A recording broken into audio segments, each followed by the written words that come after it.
যে সমাজে বিয়ে করা কঠিন ওই সমাজে জিনা করা সহজ, আর যেই সমাজে বিয়ে করা সহজ ওই সমাজে জিনা করা কঠিন, ঠিক কিনা?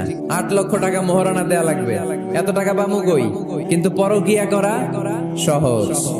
অবৈধ সম্পর্ক বিল্ড আপ করা, গার্লফ্রেন্ড বয়ফ্রেন্ড সম্পর্ক রাখা, বান্ধবীরে বাদাম খাওয়ালে আপনার সাথে চলে আসবে, ঠিক কিনা?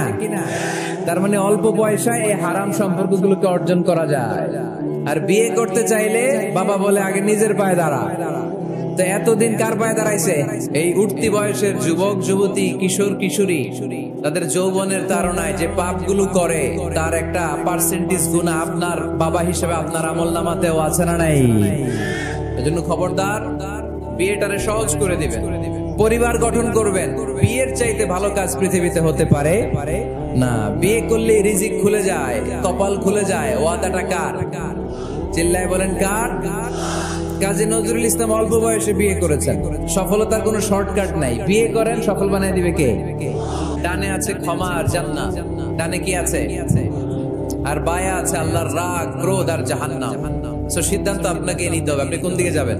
এজন্য রাব্বুল আলামিন বলেন ওয়াসারিউ ইলা মাগফিরাতিন মির রাব্বিকুম ওয়া জান্নাতিন আরদুহাস সামাওয়াতু ওয়াল আরদু উইদ্দাত লিল মুত্তাকিন। সুবহানাল্লাহ পড়েন।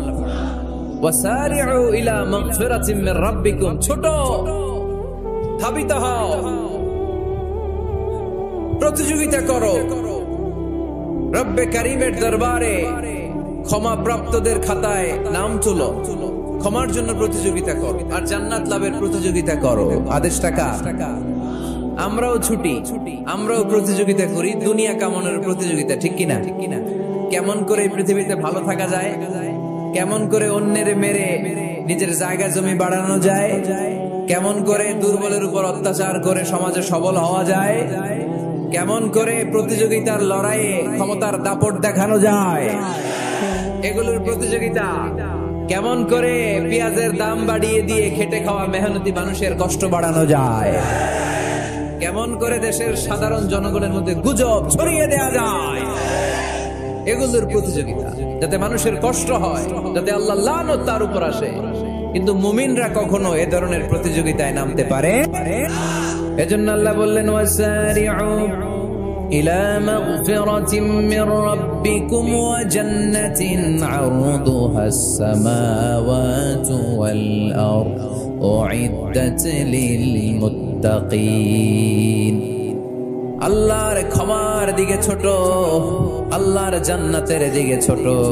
যেই জান্নাত ছোট নয়, যেই জান্নাতটা সংকীর্ণ নয়, যেই জান্নাত হলো আকাশ জমিন বিস্তৃত। সুবহানাল্লাহ। উইদ্দাত লিল মুত্তাকিন, এই জান্নাতকে আল্লাহ তাআলা মুত্তাকিদের জন্য তৈরি করেছে। কাদের জন্য? আপনাদের জন্য তৈরি করেছে। আলহামদুলিল্লাহ পড়েন। মুত্তাকি কারা? যারা আল্লাহরে ভয় পায়। মুত্তাকি কারা? যারা আল্লাহকে না দেখে ভয় পায়, তাদেরকে কি বলে? মুত্তাকি। আল্লাহরে দেখছেন কখনো? লা তুদরিকুহুল আবসার, পৃথিবীর চামড়ার চক্ষু দিয়ে আমার রব আল্লাহ তাআলাকে দেখা যায় না, কিন্তু ওহুয়া ইউদরিকুল আবসার, তিনি সবাইরে দেখতে পায়। সুবহানাল্লাহ পড়েন। তিনি আমাদের দৃষ্টির অন্তরালে, কিন্তু আমরা তার দৃষ্টির অন্তরালে কশিন কালেও কখনো এক মুহূর্তের জন্য যেতে পারি না। মুত্তাকিনদের জন্য তিনি জান্নাতকে তৈরি করেছেন। এখন এই মুত্তাকিন কারা?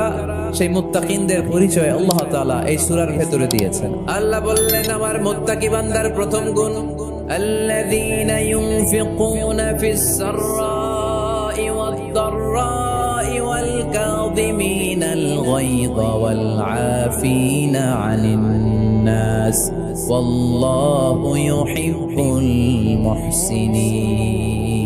সুবহানাল্লাহ পড়েন। আল্লাযীনা ইউনফিকুনা ফিস সাররাই ওয়াদ দাররা, আমার মুত্তাকি বান্দারা সচ্ছল অসচ্ছল উভয় অবস্থায় দান করে। যখন তাদের কাছে বেশি টাকা থাকে তখন তারা বেশি দান করে, যখন কম থাকে কম দান করে, কিন্তু দান করে, ঠিক কিনা? দান করার ধারাবাহিকতা কখনো থামায় না। এখন আপনি সচ্ছল, অনেক টাকা, তো বেশি দেন। এক সময় অর্থের টানা পড়েন যাচ্ছে, সমস্যা যাচ্ছে, তো ওই সময় কম দেন। বছরে আপনি অবস্থা ভালো থাকলে 10,000 টাকা সাদাকা করেন, যখন অবস্থা খারাপ 10 টাকাও কি সাদাকা করা যাবে না? তার মানে ইনফিকুনা ফিস সাররাই ওয়াদ দাররা, সুখে দুঃখে সব সময় যে দেয় তার নাম মুত্তাকি। মদিনার সাহাবীদের মধ্যে সবচেয়ে গরীব সাহাবী ছিলেন সাইয়েদনা বেলাল রাদিয়াল্লাহু তাআলা আনহু। নিজের লজ্জাস্থান ঢাকার কাপড়টা ছাড়া তার কাছে দ্বিতীয় কোনো কাপড় ছিল না। সকালে যদি খাবার পেত, দুপুরে খাবার ছিল না, দুপুরে পেলে রাতের জন্য ছিল না, আজকে খাবার থাকলে কালকে নেই।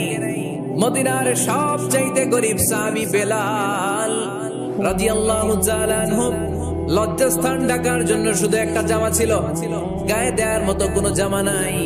এই সাহাবীর মতো গরীব কোন সাহাবী মদিনার জমিনে নাই। এই বেলাল রাদিয়াল্লাহু তাআলা আনহুকে বিশ্বনবী ডেকে বললেন, ইয়া বেলাল আনফিক ইয়া বেলাল লা তাখশা মিন যিল আরশি ইকলালা। ও বেলাল, আল্লাহর রাস্তায় দান করো, কারণ আমার আল্লাহর ধনভাণ্ডারের কমতি নাই। সাইয়েদনা বেলাল রাদিয়াল্লাহু তাআলা সবচেয়ে গরীব, টাউন পার্টটা ঢাকার মতো একটা গার্মেন্ট ছিল, একটা কাপড়, এটা পেঁচায় আসতো, নামাজ পড়তো, গায়ে রাখার মতো কোনো জামা নাই, আর খাবার দাবার টাকা পয়সা বলতে নাই। ওই সাহাবীরে বিষ্ণু ইসলাম বললেন, আনফিক বেলাল, বেলাল তুমিও দান করো, তুমিও দাও, দানের হাতকে প্রশস্ত করে দাও। আনফিক ইয়া ইবনা আদম উনফিক আলাইক, এ বনি আদম দাও, দিলে আমি তোমারে দেব। যারা দান করে বেশি তাদেরকে দেয় কে? দিলেই আসবে, না দিলে আসে না। আপনি দেন, দেখবেন আসতে শুরু করছে, এটাই সিস্টেম। দিলে কমে না, না দিলে কমে। সুবহানাল্লাহ পড়েন। আপনার হাতে 5 কেজি ওজনের একটা জিনিস দেয়া হলো, আপনি এটারে ধরে রাখছেন, এটারে ধরে রাখলে আর কিছু নিতে পারবেন? এটারে দিয়ে দিলেই না আরেকটা ধরতে পারবেন। এজন্য আল্লাহ বললেন, ইনফিকুনা ফিস সাররাই ওয়াদ দাররা। আমার মুত্তাকি বান্দার প্রথম গুণ, তারা সুখে দুঃখে সব সময় দান করে, দানের ধারাবাহিকতা সব সময় অব্যাহত রাখে। যারা সুখে দুঃখে সচ্ছল অসচ্ছল সব অবস্থায় দান করে, তাদের নাম হলো মুত্তাকি। মুত্তাকিদের প্রথম বৈশিষ্ট্য দান করে। এই কিপটামি কৃপণতা ভুলে যা, দেন দেন না একটু, আপনারা দিবে কে? বিশ্বাস হয়? দিলে বাড়ে, দিলে না দিলে কমে, কারণ আপনি দিলে আপনারে দিবে কে? তবে গোপন অবস্থায় দেওয়াটা উত্তম। প্রকাশ্য দান করলে আল্লাহ কবুল করেন, ওইটাতেও সওয়াব আছে, কিন্তু গোপনে দান করলে বেশি খুশি হয় কে? গোপনে দান করলে আল্লাহর রাগ ক্রোধ কমে যায়। আপনার কোন পাপের কারণে আল্লাহ যদি আপনার উপর রেগে থাকে, আপনি গোপনে কিছু দান করে দেন, ওই রাগটা মুহূর্তেই ঠান্ডা হয়ে যাবে। 7 শ্রেণীর ব্যক্তিকে আল্লাহ তাআলা আরশের নিচে ছায়া দিবে কিয়ামতের দিন, যেদিন আকাশের সূর্যটা মাথার কাছে চলে আসবে, জমিনটা তামার জমিন হয়ে যাবে, তৃষ্ণায় মানুষের জিহ্বা বের হয়ে কুকুরের মতো নাভির সামনে ঝুলতে থাকবে।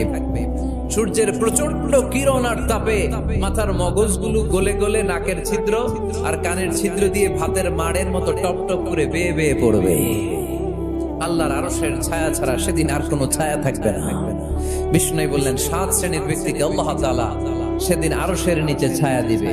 তার মধ্যে 1 শ্রেণীর ব্যক্তি হচ্ছে রাজুলুন তাসাদ্দাকা বিসাদাকা ফাআখফাহা। 1 শ্রেণীর ব্যক্তি হচ্ছে ওই ব্যক্তি যে গোপনে আল্লাহর জন্য দান করে। আযাব লা তা'লামু শিমালুহু মা তুনফিকু ইয়ামিনু, এমন গোপনে এসে আল্লাহর রাস্তায় দান করে দেয়, তার ডান হাত কি দান করেছে বাম হাত টের পায় না। ডান হাত কি দিল, বাম হাত দেখে নাই। অন্য মানুষ জানা তো দূরের কথা, এই গোপন দান আমার আল্লাহর কাছে খুব প্রিয়। এজন্য একটু দান করার অভ্যেস করেন, অল্প করে করেন। আজকে যে 5 টাকা দান করে দেন মসজিদে, 2 টাকার নোট থাকলে দান করে দেন, 1 টাকার পয়সা থাকলে দান করে দেন। দান করতেই হবে, কারণ মুত্তাকি হতে চাইলে এই দানের ধারাবাহিকতা কন্টিনিউয়াসলি এটা রাখতে হয়, এটা থামানো যায় না। সময় খারাপ, কম দিলাম, কিন্তু দিতে হবে। জীবনে আমাদের প্রত্যেকের এমন কিছু গোপন আমল ইবাদত আর দান সদকা করা দরকার, যেটা দুনিয়ার কেউ জানে না, জানে আমার রব আর জানি আমি। এরকম দান থাকার দরকার আছে না নাই? তোমার জীবনে এমন কোন গোপন সাদাকা আছে নাকি যেটা আল্লাহ ছাড়া কেউ দেখেনি? এই গোপন সাদাকাটা আল্লাহ খুব পছন্দ করে। তো রাতের আধারে রাস্তার পাশ দিয়ে হেঁটে যাচ্ছেন, মসজিদের দান বাক্সটা লেখা, উপরে সাইনবোর্ডে লেখা, মুক্ত হস্তে আল্লাহর ঘরের জন্য দান করুন। কেউ নাই, কাক পক্ষী নাই, রাত বাজে 2টা, হঠাৎ করে পকেট থেকে 1000 টাকার বা 100 টাকার কচকচে নোটটা আপনি দান করে দিলেন, ওই দানটা 1 কোটি টাকার দানের চেয়েও বড় দান। কারণ দুনিয়ার কেউ তখন দেখে নাই, দেখেছে কে? কেউ যেটা দেখে না সেটা দেখে কে? কেউ যেটা জানে না সেটা জানে কে? সবার চোখ ফাঁকি দেয়া গেলেও আমার আল্লাহর চোখ ফাঁকি দেয়া যায়? এজন্য দান করতে হবে একজনের খুশির জন্য। তিনি কে? এজন্য রব্বুল আলামিন বলেন, মাসালুল্লাযীনা ইউনফিকুনা আমওয়ালাহুম ফি সাবিলিল্লাহি কামাসালি হাব্বা আমবাতাত সাবআ সানাবিলা ফি কুল্লি সুনবুলাতিন মিআতু হাব্বা ওয়াল্লাহু ইউদাঈফু লিমান ইয়াশা ওয়াল্লাহু ওয়াসিউন আলীম। সুবহানাল্লাহ পড়েন। আল্লাহ বলেন, এই যে তোমরা আমার রাস্তায় দান করো, এটার উপমা একটা চারা বীজের মতো। এই চারা বীজ জমিনে গেড়ে দিলে সেখান থেকে 60টা শীষ গজায়, প্রতিটা শীষ থেকে 100টা করে দানা হয়, প্রতিটা শীষে জন্ম নেয় শত শস্য দানা। সুবহানাল্লাহ। চারা বীজ ছিলেন না, মাটিতে ঢুকাই দিলেন, 60টা শীষ গজালো, প্রতিটা শীষে আবার 100টা করে দানা, মোট কটা হইলো? 700টা। এক চারা বীজ থেকে যেমনি 700 দানা গজায়, তেমনি 1 টাকা দান করলে এরকম 700 গুণ সওয়াব আপনার আমলনামায় ঢুকাই দিবে কে? যারা দুনিয়ার বুকে প্রকাশ্যে গোপনে দান করত, সচ্ছল আর অসচ্ছল অবস্থায় দান করত, কিয়ামতের দিন যখন তাদেরকে তাদের আমলনামা দেয়া হবে, আমলনামা দেখে বলবে, আল্লাহ এত সওয়াব দুনিয়ার বুকে আমি করি নাই, অন্য কারো আমলনামা তোমার ফেরেশতারা ভুল করে আমারে দিয়েছে। আল্লাহ এত আমলনামা তো আমি করি নাই, এত নেক কাজ কোথা থেকে আসলো? এটা আমার না, তোমার ফেরেশতারা ভুল করে আরেকজনেরটা গছাই দিয়েছে আমার। আল্লাহ বলবে, না, আমার ফেরেশতারা ভুল করে না। সুবহানাল্লাহ পড়েন। ফেরেশতারা কখনো ভুল করতে পারে না, এটা তোমারই আমলনামা, আমার আমলনামা, আমি তো এত সওয়াব করি নাই। আল্লাহ বললেন, তুমি যে ওই আমার খুশির জন্য দান করেছো, ওই ছোট্ট দানটাকে আমি বড় করে তোমার আমলনামায় ঢুকাই দিচ্ছি। আরো আস্তে কোন সুবহানাল্লাহ। হাদিসে এসেছে, কামা ইউরাব্বি আহাদুকুম ফুলুয়া, তোমরা যেমনি ছাগল পালো, বাছুর পালো, আল্লাহ তাআলা তোমাদের দানটাকে এরকম পেলে পুষে বড় করে। এজন্য আল্লাহ বললেন, আল্লাযীনা ইউনফিকুনা ফিস সাররাই ওয়াদ দাররা, মুত্তাকিদের প্রথম গুণ সচ্ছল আর অসচ্ছল উভয় অবস্থায় আল্লাহর জন্য তারা দান করে। মুত্তাকিরা শুধু সুখে দুঃখে সচ্ছল অসচ্ছল অবস্থায় তারা দান করে না। মুত্তাকি বান্দার 2 নম্বরে বৈশিষ্ট্য, তারা রাগকে হজম করে, ক্রোধকে নিয়ন্ত্রণ করে। সুবহানাল্লাহ। মুত্তাকিনরা অল্পতে চটে যায় না, হট টেম্পার্ড না। আমাদের অনেকে আছে হট টেম্পার্ড, কিছু বুঝলেও চেতে, না বুঝলেও চেতে। মুত্তাকিন বান্দারা রাগকে হজম করে। রাগ হওয়াটা খুব স্বাভাবিক, এটা ন্যাচারাল, এটা কি প্রাকৃতিক। আমাদের দেহে এক ধরনের হরমোন আছে, এটার নাম হচ্ছে অ্যাড্রেনালিন বলে এটাকে, অ্যাড্রেনালিন হরমোন। এই হরমোনটা যখন নিঃসরিত হয় তখন আমরা রেগে উঠি। এর আগে আমরা রাগি না। This adrenaline hormone triggers up your bodies fight response. এটা নিঃসরিত হলেই বডি তখন ফাইট করতে মন চায়, মনে চায় খায়া ফেলাই, মাইরা ফেলাই, দইরা ফেলাই। কিন্তু মুত্তাকি হতে চাইলে যখন তখন রেগে যাওয়া যাবে। ওয়াল কাযিমিনাল গায়জ, যুবক ভাইরা খেয়াল করে শোনো, মুত্তাকি হতে চাইলে 2 নাম্বার যে বৈশিষ্ট্যটা আমাদেরকে ধারণ করতে হবে সেটা হচ্ছে ওয়াল কাযিমিনাল গায়জ, রাগকে নিয়ন্ত্রণ করতে জানতে হবে। রাগ এটা ভয়ঙ্কর। অনেকে রাগ করতে করতে যে স্ট্রোক করে ফেলে, আছে না? হার্ট অ্যাটাক করে ফেলে। অনেকে রাগের মাথায় মারাও যায়, আছে না নাই? এটা ভয়ঙ্কর। এর আছে অনেক শারীরিক মানসিক অনেক প্রভাব, অনেক ক্ষতিকর প্রভাব আছে এই রাগের। রাগটা অনেকটা ঝড়ের মতো। কিসের মতো? ঝড় যেমনি একদিক থেকে এসে সব ভেঙে চুরে তছনছ করে লন্ড ভন্ড করে দিয়ে আরেক দিকে সাঁ করে চলে যায়, রাগও তেমন একদিক দিয়ে আসে সব শেষ করে দিয়ে আরেক দিকে চলে যায়। ঠিক কিনা? এর রাগের মাথায় পৃথিবীতে কত খুন খারাপই ঘটেছে। ঠিক কিনা? বাবা ছেলের মধ্যে রাগ আছে না নাই? বন্ধু বন্ধুর মধ্যে, বন্ধু কয় এটা আমারে দে, ওই বন্ধু বলে না দিব না, রেগে গেছে, কিলাকিলি ঘুষাঘুষি আছে না নাই? বাবা ছেলের মধ্যে জমি জমা নিয়ে হয় না অনেক সময়? বাবা কয় এই জমি তুই পাবি না, পোলা কয় আমার এই দিবা তুমি। বাপে কয় না দিমু না, পোলা কয় দিবা। বাপে কয় তোরে তেজ্য পুত্র করে দিলাম, পোলা কয় তোমার মাথায় আমি কূপ মাইরা দিলাম। আছে না? লেগে গেল, মারাত্মক ঝগড়া। হাজবেন্ড ওয়াইফের মধ্যে এগুলো আর হয় না, তাই না? রাগারাগি। শয়তান চায় কি করে ফ্যামিলিকে ব্রেক ডাউন করা যায়, শয়তান একটা আরশের উপর বসে, অন্য শয়তানরা এসে বলে আমি ওজনে কম দেওয়াইছি, কারে কিছুই করস নাই। আরেকজন এসে বলে আমি সুদ খাওয়ানোর ব্যবস্থা করে দিয়ে আসছি, কারে এটা কিছুই না। আরেকজন এসে বলে মাদ্রাসায় যাচ্ছিল আমি সরাই দিছি, কারে এটা কিছুই না। আরেক শয়তান এসে বলে আমি স্বামী স্ত্রীর মধ্যে বিচ্ছেদ ঘটায় দিছি। ইবলিশ শয়তান তখন এটারে নিয়ে নাচতে শুরু করে দেয়। এজন্য স্বামী স্ত্রীর মধ্যে ঝগড়া আছে না নাই? হাজবেন্ড বলে একটা, ওয়াইফ বলে আরেকটা, আছে না নাই? ছোট্ট ঝগড়া থেকে মাথা গরম করে রাগের মাথায় তালাক দিয়ে ফেলে। এজন্য রাগ ভয়ঙ্কর। এর রাগের কারণে বন্ধু বন্ধুর সম্পর্ক নষ্ট হয়, হাজবেন্ড ওয়াইফের মধ্যে ডিভোর্স হয়ে যায়, বাবা ছেলের মধ্যে সম্পর্ক ছিন্ন হয়ে যায়। এটা ঝড়ের মতো। এজন্য মুমিনরা চাইলেই চট করে রেগে যেতে পারে। এজন্য রাগ নিয়ন্ত্রণের দরকার আছে না নাই? এজন্য আল্লাহ বললেন ওয়াল্লাযীনা ইউনফিকুনা আমওয়ালাহুম ফী আল্লাযীনা ইউনফিকুনা ফিস সাররাই ওয়াদ-দাররাই ওয়াল কাযিমিনাল গায়যা ওয়াল আফিনা আনিন নাস। মুমিন বান্দার মুত্তাকিদের প্রথম গুণ দান করে, মুত্তাকিদের দ্বিতীয় গুণ তারা রাগকে হজম করে। সুবহানাল্লাহ পড়েন। আল্লাহ রাসূল বললেন লাইসা শাদীদু বিসসুরআ, কুস্তি খেলে যে অন্যকে মাটিতে শুইয়ে দিতে পারে সে আসল শক্তিশালী না। ইন্নামাশ শাদীদুল্লাযী ইয়ামলিকু নাফসাহু ইনদাল গাদাব, রাগের মাথায় যখন নিজেকে যে নিয়ন্ত্রণ করতে পারে আল্লাহর কাছে ওই ব্যক্তিটাই শক্তিশালী। কুস্তি খেলে আরেকজনের শোয়াই দিলেন, এ শক্তিশালী না, বরং শক্তিশালী তো সে যে রাগের সময় নিজের উপর নিয়ন্ত্রণ রাখে। He can control himself in the time of anger. যখন সে রেগে যায় তখন সে নিজেকে নিয়ন্ত্রণ করতে পারে, সেই শক্তিশালী। কুস্তি খেলে আপনি হোতায় দিলেন আরেকজন, আপনি শক্তিশালী না। এজন্য রাগকে নিয়ন্ত্রণ করতে রাজি আছেন তো? এক সাহাবী এসে বললেন ইয়া রাসূলুল্লাহ আউসিনি ইয়া রাসূলুল্লাহ, ও নবী আমারে নসিহত করেন, আমারে কিছু উপদেশ দেন। বিশ্বনবী বললেন লা তাগদাব, তুমি রেগে যেও না।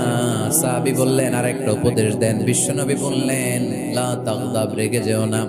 সাহাবী বললেন ও নবী আরেকটা উপদেশ দেন। বিশ্বনবী তৃতীয়বারের জন্য বললেন ও সাহাবী তুমি রেগে যেও না, লা তাগদাব, রেগে যেও না। কারণ রেগে গেলেন তো হেরে গেলেন, রেগে গেলেন হেরে গেলেন। অনেকে আপনারা রাগাতে চাইবে নানা ভাবে, কিন্তু আপনি রাখবেন না। আপনার সাথে ঝগড়া করতে চাইবে, পায়ে পাড়া দিয়ে ঝগড়া করতে চায়, এরকম আছে না নাই? আপনারা রাগাতে চায়, ফুসলাতে চায়, কিন্তু মুমিনরা মুত্তাকিনরা তারা যেন তেন কোনো কারণে রেগে যায় না, তারা তাদের রাগকে হজম করে। আলহামদুলিল্লাহ পড়ে। আল্লাহ রাসূল সাল্লাল্লাহু আলাইহি ওয়াসাল্লাম কখনো রাখতেন না, কখনো না। ওনার উপর অনেক অত্যাচার হয়েছে, উনি রাগেন নাই, উনি ক্ষমা করে দিয়েছেন। কি করেছেন? আল্লাহ রাসূল সাল্লাল্লাহু আলাইহি ওয়াসাল্লাম যখন মক্কায় নামাজ পড়তেন, আল্লাহ রাসূল সাল্লাল্লাহু আলাইহি ওয়াসাল্লাম যখন রুকুতে যেতেন, সিজদায় যেতেন, পিঠের উপরে পচা উটের নাড়ি ভুঁড়ি চাপিয়ে দেয়া হতো। আল্লাহ রাসূল কখনো রেগেছেন? কথা বলেন। তায়েফের ময়দানে দাওয়াত দিতে গেলেন, পাথর মারা হলো, তিনি রেগেছেন? বাড়ি থেকে বের করে দেয়া হলো, বাধ্য হয়ে মক্কা থেকে মদিনায় হিজরতে গেলেন। মক্কার দিকে তাকিয়ে তাকিয়ে চোখের পানি ছাড়লেন আর বললেন মক্কা তু আহাব্বুল বিলাদ ইলাইয়া, আমার কাছে সবচেয়ে প্রিয় শহর মক্কা শহর। লাউলা উখরিজতু লামা খারাজতু, আমার যদি বের করে দেয়া না হতো মক্কা থেকে জীবনে কোনোদিন আমি বের হতাম না। তারপরেও বিশ্বনবী রাগেন নাই। ব্ল্যাক ম্যাজিক করে 6 মাস বিশ্বনবীকে অসুস্থ করে রাখা হয়েছে, তিনি রাগেন নাই। আল্লাহ রাসূল সাল্লাল্লাহু আলাইহি ওয়াসাল্লাম একবার উটের উপর চড়ছিলেন। ইন দ্য মিন টাইম এক বেদুইন এসে বিশ্বনবীর গায়ের চাদর ধরে টান দিলেন। হাদিসের বর্ণনাকারী সাইয়েদনা আনাস রাদিয়াল্লাহু তাআলা উনি বলেন কুনতু আমশি মা রাসূলিল্লাহ, আমি একবার রাসূল সাল্লাল্লাহু আলাইহি ওয়াসাল্লামের সাথে হাঁটছিলাম। ওয়া আলাইহি বুরদুন নাজরানি গলিদুল হাশিয়া, আর রাসূল সাল্লাল্লাহু আলাইহি ওয়াসাল্লামের গায়ে ছিল চাদর। তো আল্লাহ রাসূল যখন চাদর গায়ে দেয়া, ওই বেদুইন যখন চাদর টান দিয়েছে, ওই খসখসে ডিজাইন আল্লাহ রাসূল সাল্লাল্লাহু আলাইহি ওয়াসাল্লামের ঘাড়ের চামড়া ছিঁড়ে ফেলেছে। আসছিল ভিক্ষা করতে, বেদুইন আসছে কি করতে? ভিক্ষা চাওয়ার স্টাইল দেখেন, ভিক্ষা চাওয়ার স্টাইল দেখছেন? আল্লাহ রাসূল সাল্লাল্লাহু আলাইহি ওয়াসাল্লামের চাদর ধরে এমন টান মেরেছে, ওই খসখসে চাদরের দাগ বিষ্ণু সাল্লাল্লাহু আলাইহি ওয়াসাল্লাম ঘাড়ের মধ্যে বসে ঘাড়ের চামড়া ছিঁড়ে গিয়েছে। বিষ্ণু প্রচন্ড ব্যথা পেয়েছেন, কিন্তু কিছুই বলেন নাই। ফালতাফাতা ইলাইহি রাসূলুল্লাহ, আল্লাহ রাসূল তার দিকে তাকালেন, তাকিয়ে সুম্মা দাহিক, ছোট্ট একটা মুচকি হাসি দিলেন, মুচকি হাসি দিলেন। ভিক্ষা করতে আসছে, চাদর ধরে টান মেরা ঘাড়ের চামড়া ছিঁড়ে ফেলছে, আর বলতে শুরু করছে ইয়া মুহাম্মদ মুরলি মিন মালিল্লাহ, আল্লাহর যে সম্পদ আছে বাইতুল মালের সম্পদ থেকে আমার কিছু দাও, আমার কিছু নাই। আল্লাহ রাসূল সাল্লাল্লাহু আলাইহি ওয়াসাল্লাম ফাদাহিক, একটা মুচকি হাসি দিলেন, দিয়ে সে যা চেয়েছে তার হাতে সেটা উঠিয়ে দিলেন। চিল্লায় পড়েন সুবহানাল্লাহ। তার মানে আমার নবী সহজে রাখতেন না। ওনার গায়ের উপর, দেহের উপর অত্যাচার করা হলে বিষ্ণু ইসলাম কখনো রাগেন নাই। মারা হয়েছে, পাথর মেরে রক্তাক্ত করা হয়েছে, পিটানো হয়েছে, আল্লাহ রাসূল সাল্লাল্লাহু আলাইহি ওয়াসাল্লাম কখনো রাগেন নাই। তবে আল্লাহর জমিনে আল্লাহর বিধান লঙ্ঘিত হওয়া মাত্রই বিষ্ণু ইসলাম রেগে যেতেন। পড়েন আল্লাহু আকবার। আল্লাহর বিধান লঙ্ঘিত হতে দিতেন না। যেই লোকটা নামাজ পড়া অবস্থায় ওটের পচা নারী বুড়ি চাপিয়ে দিলে রাগেন না, যাকে পাথর মারা হলে রাগেন না, চাদর ধরে টেনে গায়ের চামড়া ছিঁড়ে ফেললে রাগেন না, ওই ব্যক্তিটা আল্লাহর জমিনে আল্লাহর আইনের বিরুদ্ধে কথা বললে রেগে যেতেন। কারণ এটা আল্লাহর আইন, আল্লাহর আইনে সবাই সমান, এখানে উঁচু নিচু, there is no difference between black and white. আল্লাহর চোখে সবাই সমান। ওইখানে প্রধানমন্ত্রী নাই, ওইখানে প্রেসিডেন্ট নাই, ওইখানে এমপি নাই, ওইখানে রিকশাওয়ালা আর প্রধানমন্ত্রী আর প্রেসিডেন্ট এক কাতারে দাঁড়িয়ে আল্লাহর সেজদা দেয়। চিল্লায় বলেন ঠিক কিনা? নিজেকে আক্রমণ করা হলে রাখতেন না, কিন্তু আল্লাহর জমিনে আল্লাহর বিধান লঙ্ঘিত হলে আল্লাহ রাসূল রেগে যেতেন। মদিনাতে এক মেয়ে চুরিতে ধরা পড়ল। চুরি করলে কি করতে হয়? আস-সারিকু ওয়াস-সারিকাতু ফাকতাউ আইদিয়াহুমা। বাংলাদেশে হাত কাটে? বাংলাদেশে এরকম চোর আছে না নাই? দেশের টাকা পাচার করে, আছে না নাই? হাজার হাজার টাকা কুচি কুচি করে বগুড়ার এক পানির মধ্যে, খালের মধ্যে দেখলাম। আহা, জনগণ খেতে পায় না আর মানুষ টাকা কুচি করে জঙ্গলে ফেলে দিয়ে আসে। এগুলো কত বড় টাকা! একটা চোর, ওকে ধরে যদি হাত কেটে টেলিভিশনে প্রচার করে দেয়া হতো, 17 কোটি মানুষ যদি দেখতো, এদেশে আর চোর খুঁজে পাওয়া যেত না। বনু মখজুমিয়া গোত্রের এক নারী চুরিতে ধরা পড়ল। সাহাবীরা যে বললে, ইয়া রাসূলুল্লাহ, অনেক বংশীয় মেয়ে, আপনি হাত কেটে দিয়েন না, মাফ করে দেন। কি করেন? আল্লাহ রাসূল সাল্লাল্লাহু আলাইহি ওয়াসাল্লামের চেহারাটা আগুনের গোলার মতো লাল হয়ে গেল। রেগে গেলেন। আল্লাহ রাসূল বললেন, এত বড় সাহস পেলে কোত্থেকে? এটা আল্লাহর আইন। চিল্লায় বলো, কার আইন? লাউ কানাত ফাতিমাতু বিনতি মুহাম্মদ সারাকাত লাকাতা মুহাম্মাদুন ইয়াদাহা। আরে বনু মখজুমিয়া গোত্রের মেয়ে তো দূরের কথা, আমার কলিজার টুকরা ফাতেমাও যদি চুরিতে ধরা পড়তো, আমি ফাতেমার ডান হাত কেটে দিতে 1 সেকেন্ডও দেরি করতাম না। কারণ বিধানটা কার? এত মাইট দেয়া হলো বিশ্বনবীকে, এত অত্যাচার করা হলো, তিনি রেগে যেতেন না। কিন্তু আল্লাহর জমিনে আল্লাহর বিধান লঙ্ঘিত হলে তিনি রেগে যেতেন। ঠিক কিনা? এজন্য আমাদের রাগটাও হতে হবে এমন, অপ্রয়োজনে আমরা রাখবো না। কিন্তু আল্লাহর জমিনে আল্লাহর বিধান যদি লঙ্ঘিত হয়, দুর্বলের উপর যদি সবলের অত্যাচার হয়, সমাজে যদি বিশৃঙ্খলা তৈরি হয়, তখন মুমিন রাগান্বিত হবে, বজ্র কণ্ঠে গর্জে উঠবে। চিল্লায় বলেন ঠিক কিনা? এছাড়া মুমিন রাগকে নিয়ন্ত্রণ করে, এটা মুত্তাকিদের বৈশিষ্ট্য। আল্লাযীনা ইউনফিকুনা ফিস সাররাই ওয়াদ দাররা। মুত্তাকিনদের প্রথম গুণ, তারা দান করে। 2 নাম্বার গুণ, রাগকে হজম করে। রাগকে হজম করতে রাজি আছেন সবাই? আল্লাহ রাসূল সাল্লাল্লাহু আলাইহি ওয়াসাল্লাম রাগ কমানোর কিছু পদ্ধতি আমাদেরকে শিখিয়েছেন। 2 সাহাবী ঝগড়া লাগলো, কথার পিঠে কথা, কথার নাম লতা। ঝগড়া করতে করতে এক সাহাবী রেগে মেগে আগুন। আল্লাহ রাসূল দেখতে লাগলেন আর বললেন, ইন্নী লা আ'লামু কালিমা লাউ ক্বালাহা লা যাহাবা দা আনহু। নিশ্চয়ই আমি এমন এক বাক্য জানি, এই বাক্যটা যদি এই সাহাবী পড়ে, তাহলে তার রাগ মুহূর্তের মধ্যে ঠান্ডা হয়ে যাবে। ওই সাহাবী বললে, ইয়া রাসূলুল্লাহ, বাক্যটা কি আমারে শিখিয়ে দেন, আমি চাই আমার রাগটা যেন থেমে যায়। আল্লাহ রাসূল বললেন, তুমি পড়ো আউযু বিল্লাহি মিনাশ শাইতানির রাজীম। সবাই পড়েন, আউযু বিল্লাহি মিনাশ শাইতানির রাজীম। তাহলে রাগ কমানোর দোয়ার নাম কি? আউযু বিল্লাহি মিনাশ শাইতানির রাজীম। এটা হচ্ছে 1 নাম্বার ফর্মুলা। 2 নাম্বার ফর্মুলা হচ্ছে, বেশি রাগ চলে আসলে আপনি চুপ থাকবেন। Keep quiet, keep silent, cool down, relax করেন, থামেন। অশ্রাব্য ভাষায় গালিগালাজ করবেন না। অনেকে রেগে গেলে গড় গড় করে কি যেন বলে, গালিগালাজ করে, 14 গোষ্ঠী উদ্ধার করে স্যার। আছে না নাই? না, এই গালিগালাজ যখন কন্টিনিউ করবেন আর বাড়তে থাকবে আপনার রাগ। আপনি একটু থামেন, stop, relax and keep quite.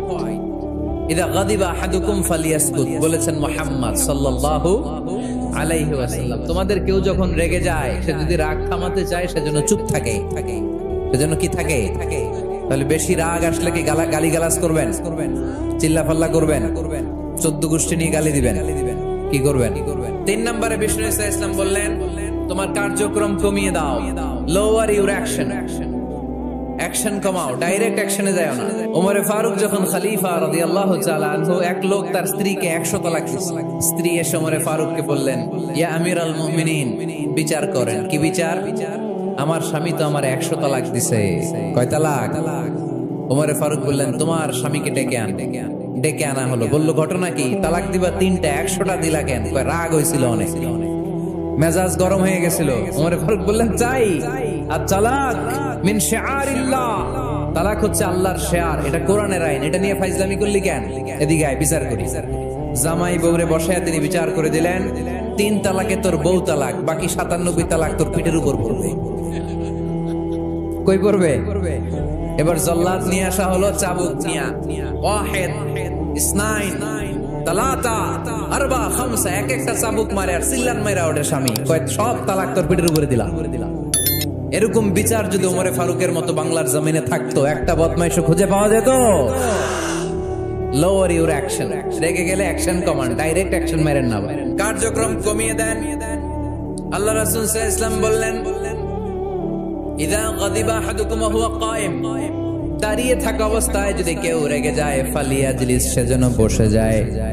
ফা ইন যাহাবা আনহুল গাদাবু ওয়া ইল্লা ফালিয়াত্তাজি, বসে যাওয়ার পরেও যদি তার রাগ কমে না যায়, সেজন্য শুয়ে যায়। সুবহানাল্লাহ পড়েন। দাঁড়িয়ে থাকা অবস্থায় রাগ আসলে কি করবেন? বসা অবস্থায় রাগ আসলে, শোয়া অবস্থায় রাগ আসলে ঘুমায় যাবেন। অনেক ভালো মানুষ এলাকার লোকেরা, শোয়া অবস্থায় রাগ আসলে চোখ বন্ধ করে ঘুমায় যাবেন। এরপর সুন্দর সুন্দর স্বপ্ন দেখতে শুরু করবেন, রাগ আর নাই। কত সুন্দর ফিলোসোফার ছিল বিষ্ণু ইসা ইসলাম। এই কথাগুলোর দাম কত জানেন? ওজন কত জানেন? কিভাবে আমাদেরকে তিনি সভ্য বানাতে চেষ্টা করেছেন, কিভাবে আমাদেরকে সুখী সমৃদ্ধ মানুষ বানাতে চেষ্টা করেছেন। দাঁড়িয়ে থাকলে যদি রেগে যাও, বসে পড়ো, বসে গেলেও যদি রেগে যাও, শুয়ে পড়ো। সুবহানাল্লাহ পড়েন। তার মানে রাগ কমানোর 1 নাম্বার ফর্মুলা আউযুবিল্লাহ পড়বেন, 2 নাম্বার ফর্মুলা চুপ থাকবেন, 3 নাম্বার ফর্মুলা অ্যাকশন কমিয়ে দিবেন, দাঁড়ালে বসবেন, বসে থাকলে শুয়ে যাবেন। 4 নাম্বারে বিশ্বনবী বললেন, তারপরেও যদি তোমার রাগ কমে না যায়, ঠান্ডা পানি দিয়ে ওযু করো, রাগ কমায় দিবে কে? ওযু করেন ঠান্ডা পানি দিয়ে, রাগ কমায় দিবে কে? আল্লাহ রাসূল সাল্লাল্লাহু আলাইহি ওয়াসাল্লাম বললেন, শয়তান, ইন্নাল গাদাবা মিনাশ শাইতান, নিশ্চয় রাগ আসে শয়তান থেকে। রাগ এনে দেয় কে? রাগ এনে দেয় শয়তান। ওয়া শাইতানু খুলিকা মিনান নার, শয়তান তৈরি আগুন দিয়ে। শয়তান তৈরি কি দিয়ে? ওয়ান নারু তুতফাউ বিল মা, আর আগুন নিভায় পানি দিয়ে। আগুন নিভায় কি দিয়ে? এজন্য তোমাদের কেউ যখন রেগে যায়, ইদা গাদিবা আহাদুকুম ফালিয়াতাওয়াদ্দা, সেজন্য ঠান্ডা পানি দিয়ে ওযু করে তার রাগটারে ঠান্ডা করে দিবে কে? সুবহানাল্লাহ পড়েন। এজন্য আল্লাহ বললেন, আমার মুত্তাকিদের বৈশিষ্ট্য হলো আল্লাযীনা ইউনফিকুনা ফিস সাররাই ওয়াদ দাররাই ওয়াল কাযিমিনাল গায়যা ওয়াল আফিনা আনিন নাস। মুত্তাকিন বান্দারা সুখে দুঃখে দান করে, রাগ ক্রোধ আসলে এটাকে তারা হজম করে। মুত্তাকিনদের 3 নাম্বার বৈশিষ্ট্য হলো, তাদের সাথে কেউ অন্যায় করলে তারা ক্ষমা করে। নাকি অন্তরের মধ্যে দুঃখ কষ্ট রেখে দিবেন?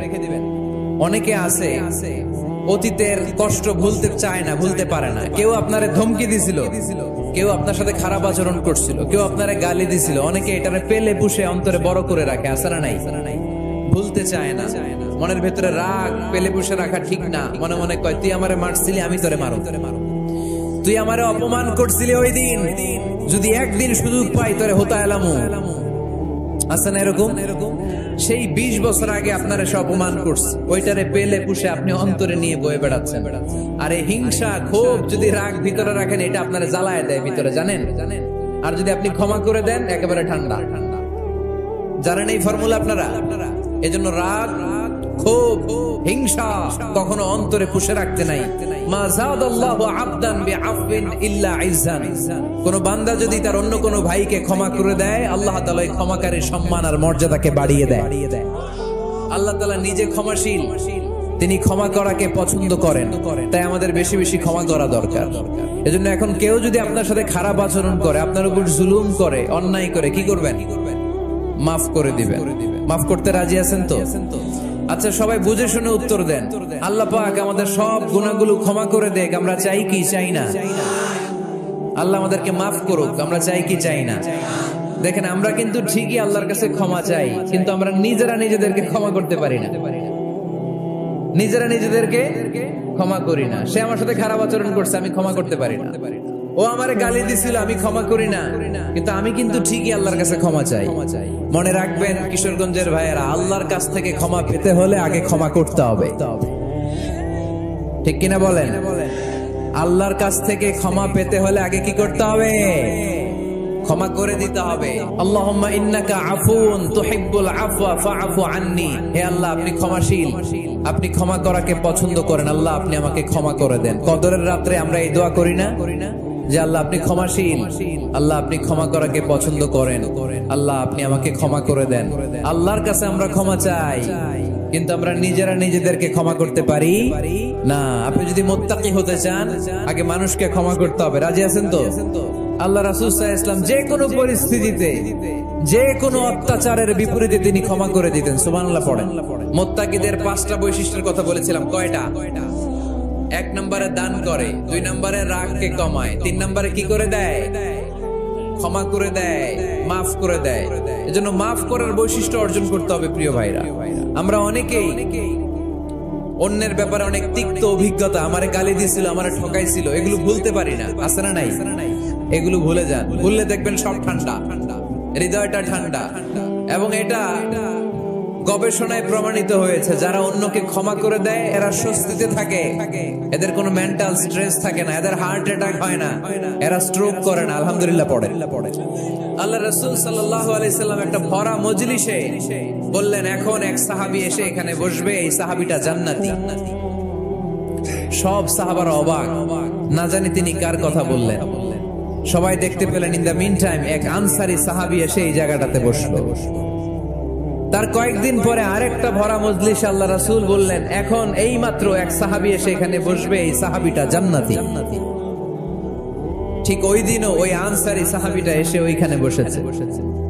আবার কয়েকদিন পরে আল্লাহ রাসূল সাল্লাল্লাহু আলাইহি ওয়াসাল্লাম বললেন, এই মুহূর্তে এই মজলিসে এমন এক সাহাবী ঢুকবে, এই সাহাবীটা জান্নাতি। সবাই খেয়াল করে দেখলো, ওই যে আনসারী সাহাবীর কথা রাসূল সাল্লাল্লাহু আলাইহি ওয়াসাল্লাম আগে বলেছিলেন, ওই সাহাবী এসে ইন দ্য মিন টাইম ওই জায়গায় বসেছে। চিল্লায় পড়েন সুবহানাল্লাহ। সব সাহাবীরা অবাক হয়ে গেলেন, ঘটনা কি? কি এমন গোপন আমল করে এই সাহাবী, যে গোপন আমলের কারণে 3টা ভরা মজলিসে বিশ্বনবী এই সাহাবীকে বললেন জান্নাতি। সাইয়েদনা আব্দুল্লাহ ইবনে আমর ইবনুল আস গোপন তথ্য বের করার জন্য এই সাহাবীর বাড়িতে চলে যেয়ে সাহাবীকে সালাম দিয়ে বললেন, ও আনসারী সাহাবী, আমার বাবার সাথে আমার ঝগড়া হয়েছে, আমি 3 দিনের জন্য তোমার বাড়িতে মেহমান হতে চাই। কয়দিনের জন্য? 3 দিন। ওই আনসারী সাহাবী বলল, আহলান ওয়া সাহলান, খুশামদেদ, আপনি আমার মেহমান হবেন, এটা তো আমার সৌভাগ্য। আসেন, থাকেন, এই ঘরে আমি থাকি, এই ঘরটা ফাঁকা, আপনি এখানে থাকেন। এবার আব্দুল্লাহ ইবনে আমর ইবনুল আস খেয়াল করলেন, কোন গোপন আমল করে কিনা, কোন নেক আমল আছে কিনা এই সাহাবীর, যে কারণে 3বার বিশ্বনবী এই সাহাবীরে জান্নাতি বলেছে। 3 দিন টানা 3 দিন লক্ষ্য করার পরে সাইয়েদনা আব্দুল্লাহ ইবনে আমর ইবনুল আস এই সাহাবীর মধ্যে তেমন বিশেষ কোন নেক আমল, গোপন আমল আর দেখতে পায় নাই। 3 দিন যখন শেষ, যাওয়ার পথে বলে, ভাই আসলে আমার আব্বার সাথে আমার তেমন কোনো ঝগড়া টগড়া হয় নাই, ঝগড়া টগড়া কিছু না, আমি বিশেষ একটা কারণে এসেছি। 3বার বিশ্বনবী তোমাকে জান্নাতি বলে ঘোষণা করেছে, আমি দেখার জন্য এসেছি যে তুমি কি আমল করো, কিন্তু আমি তো বিশেষ কোনো আমল দেখলাম না। নামাজের সময় নামাজ পড়ো, তাহাজ্জুদের সময় তাহাজ্জুদ পড়ো, কোরআন তেলাওয়াতের সময় কোরআন তেলাওয়াত করো, আমি যা ইবাদত করি তাই তো করো, বরং আমার চেয়েও কম করো। কি এমন তোমার আমল যে আমলের কারণে বিশ্বনবী তোমারে জান্নাতি বলেছে?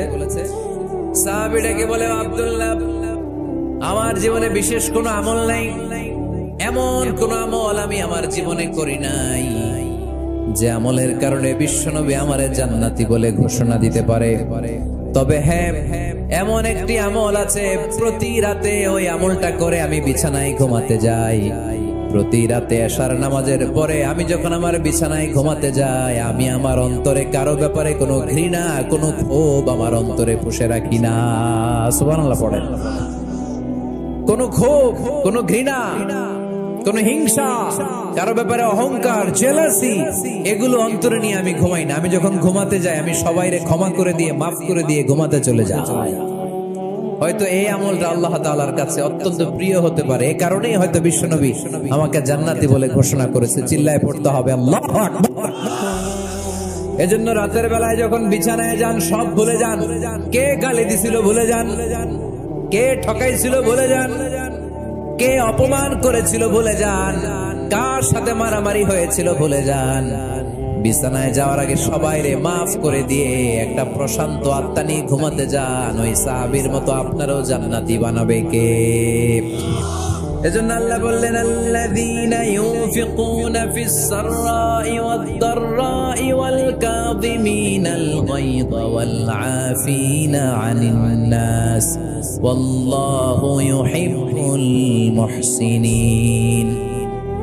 আমার মুত্তাকি বান্দারা সব সময় দান করে, আমার মুত্তাকি বান্দারা রাগকে নিয়ন্ত্রণ করে, আমার মুত্তাকি বান্দারা অন্যের ব্যাপারে অন্তরে হিংসা বিদ্বেষ পুষে রাখে না, আমার মুত্তাকি বান্দারা সবাইকে ক্ষমা করে দেয়।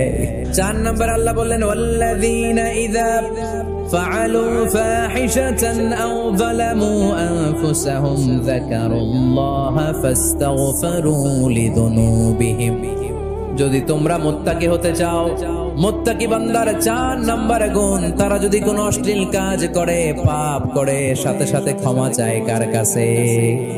যত পাপ আমরা করি না কেন, ক্ষমার দরজা আমাদের জন্য খোলা রেখেছে কে?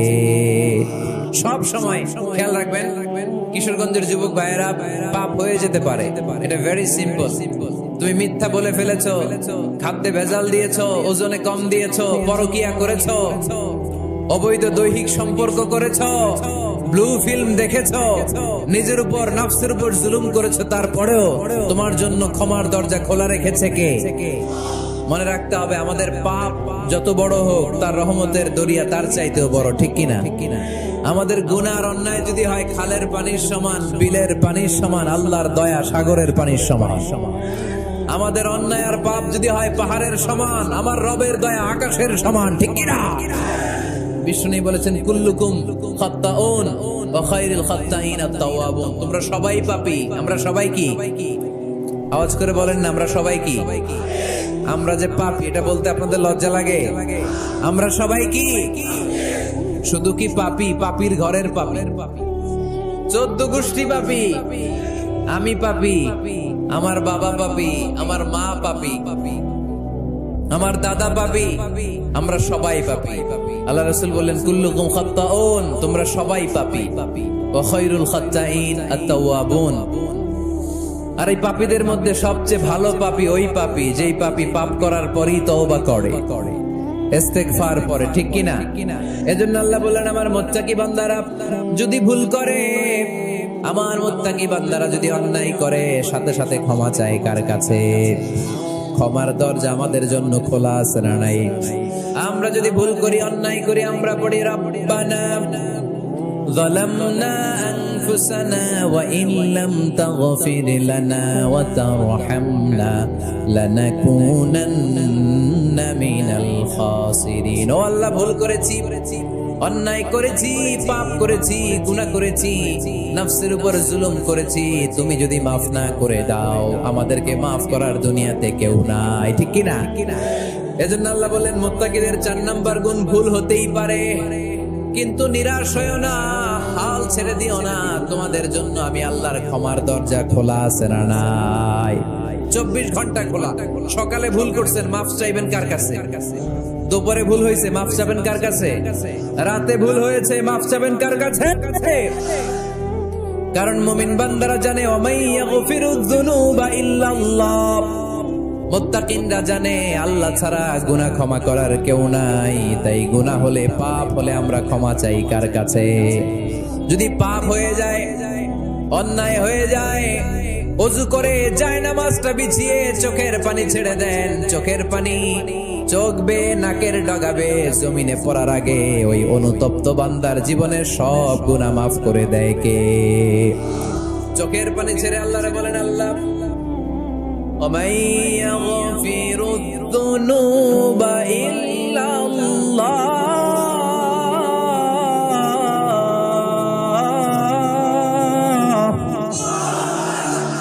وَمَن يَغْفِرُ الذُّنُوبَ إِلَّا اللَّهُ আল্লাহ ছাড়া গুনাহ ক্ষমা করার আর কোন দ্বিতীয় মাবুদ আমাদের আর আছে নাকি? চোখের পানি ছেড়ে দিয়ে আল্লাহরে ডেকে বলেন, আল্লাহ আমি ছাড়া তোমার গোলামের অভাব নাই, অভাব আছে? আমি ছাড়া তোমার বান্দার অভাব নাই, আমি ছাড়া তোমার গোলামের অভাব নাই, কিন্তু তুমি ছাড়া আমার কোনো রব নাই, ঠিক কি না? আমার গুনাহ ক্ষমা করার মতো দ্বিতীয় কোনো মালিক নাই, দ্বিতীয় কোনো রব নাই, দ্বিতীয় কোনো প্রভু নাই। তুমি যদি ফিরিয়ে দাও কোথাও যাওয়ার জায়গা নাই, ঠিক কি না? এভাবে চোখের পানি ছেড়ে ক্ষমা চাইলে মাফ করে কে? আল্লাহ বলে মুত্তাকিদের ভুল হতেই পারে, মানুষ মাত্রই ভুল হয়, কিন্তু ভুল হওয়া মাত্রই তারা আমার কাছে ফিরে আসে, তারা আমার কাছে ক্ষমা চায়। ওয়ালাম ইউসিররু আলা মা ফাআলু ওয়া হুম ইয়ালামুন। ৫ নাম্বার বৈশিষ্ট্য হলো জেনে বুঝে ক্ষমা চাওয়ার পরে ওই পাপ কাজ দ্বিতীয়বার আমার বান্দারা করে না, ঠিক কি না? ওয়ালাম ইউসিররু আলা মা ফাআলু ওয়া হুম ইয়ালামুন। ৫ নাম্বার বৈশিষ্ট্য, মুত্তাকিদের সর্বশেষ বৈশিষ্ট্য হচ্ছে জেনে বুঝে তারা পাপ কাজ রিপিট করে না। কারণ আপনি যখন তওবা করবেন, আপনি যখন ক্ষমা চাইবেন, আপনি আল্লাহর কাছে ওয়াদা করবেন, আল্লাহ ভুল হয়েছে, অন্যায় হয়েছে, চোখের পানি ছেড়ে আল্লাহ তোমার কাছে ক্ষমা চাই, তুমি ছাড়া ক্ষমা করার কেউ নাই, আল্লাহ তুমি আমারে মাফ করে দাও, পারতো পক্ষে এই পাপ কাজ, এই ভুল কাজ আমি আর করব না। ওয়ালা মিসরু আলা মা ফাআলু ওয়া হুম ইয়ালামুন। তাফসীর ইবনে কাসীর এসেছে ওয়ালা মিসরু মানে ওয়ালা ইস্তামিরু আলা মা ফাআলু ওয়া হুম ইয়ালামুন, জেনে বুঝে ওই পাপ কাজ কন্টিনিউ করে না। আপনি সকালে ভুল করছেন, আল্লাহর কাছে মাফ চাইলেন, বিকেলে ওইটা আবার করা যাবে? সকালে খাদ্যে ভেজাল দিবেন, বিকেলে মাফ চান, এরপরের দিন আবার ভেজাল দেন, আবার মাফ চান, তারপরের দিন বাজারে আবার ভেজাল দেন, তারপরে মাফ চান। এরকম করলে মুত্তাকি হওয়া যাবে নাকি? না। একবার যখন আমি আমার ভুল বুঝতে পেরেছি, আমি চোখের পানি ছেড়ে আল্লাহর কাছে ক্ষমা চাবো, আর জীবনে ওই পাপ কাজ আমার দ্বারা হবে না। চিল্লায় বলেন ঠিক কিনা? এই 5টা গুণ যার মধ্যে থাকবে তাদেরকে বলে মুত্তাকি। তাদেরকে কি বলে? তাদের জন্য ক্ষমা আর জান্নাত প্রস্তুত করে রেখেছে কে? এই ক্ষমা আর জান্নাত হচ্ছে ডান দিক, আর বাম দিকে আছে জাহান্নাম। এখন আমাদের সিদ্ধান্ত নিতে হবে, আমরা ডানে যাব না বাঁয়ে যাব। কিশোরগঞ্জের ভাইয়েরা আওয়াজ করে বলেন, আমরা কি ডানে যাব না বাঁয়ে?